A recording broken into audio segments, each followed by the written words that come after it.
This is for you. The one who stays up late, going over the conversation again, replaying it, turning it over, looking for the part where it started to go wrong, looking for the thing you must have missed.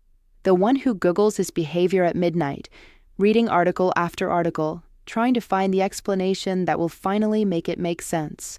The one who defends him to your friends, to your family, to yourself, because deep down you believe that if you just understood him better, things would be different. I see you, and I want to say something to you gently.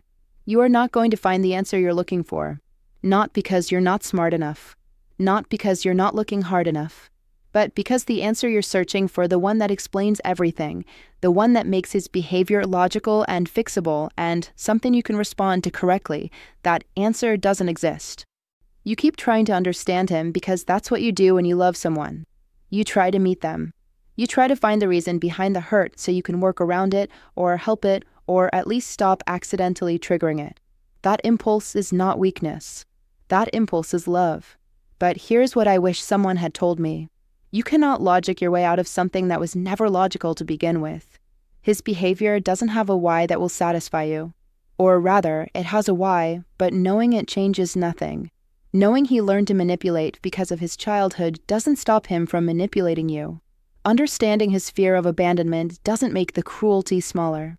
Having compassion for his wounds doesn't protect you from becoming one of them. You thought that if you understood him enough, you could finally reach him. Finally say the right thing. Finally be what he needed so he would stop pulling away or lashing out or making you feel like you are never quite enough. But there is no right thing to say. There is no version of you that would have been enough. Because the problem was never your understanding. The problem was never you at all. And I know that's hard to believe. Because if it's not about you, if there's nothing you could have done differently, then you have to sit with something much more painful than blame. You have to sit with the fact that you were treated this way not because you deserved it, but simply because you were there.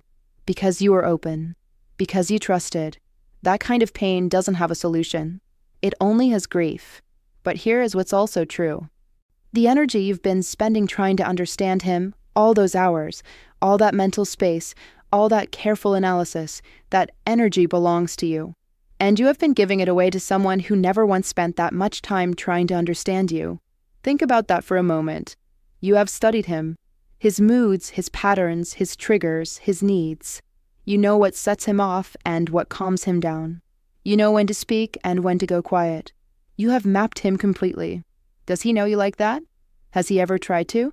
You deserve someone who is as curious about you as you have been about them. You deserve someone whose behavior doesn't require a research project to decode. So to you, the woman still reading, still analyzing, still looking for the answer that will make everything make sense, I want to say this. You can stop now. Not because the questions aren't valid, but because the answers won't give you what you're actually looking for. What you're really looking for isn't an explanation. It's relief. It's the feeling that this wasn't random, that you weren't just chosen and then slowly taken apart for no reason. But sometimes things happen to us not because we caused them, and not because we deserved them, but simply because we were standing in the path of someone who hadn't learned how to love without damage. That's not your fault. It was never something you could have prevented by understanding him better. And the moment you stop trying to figure him out, the moment you turn that same curiosity, that same patience, that same careful attention back toward yourself, that is when things begin to shift. Because you're the one worth understanding. You always were. If this is where you are right now, still trying to make sense of it all, I'm glad you're here. Subscribe and keep coming back to yourself.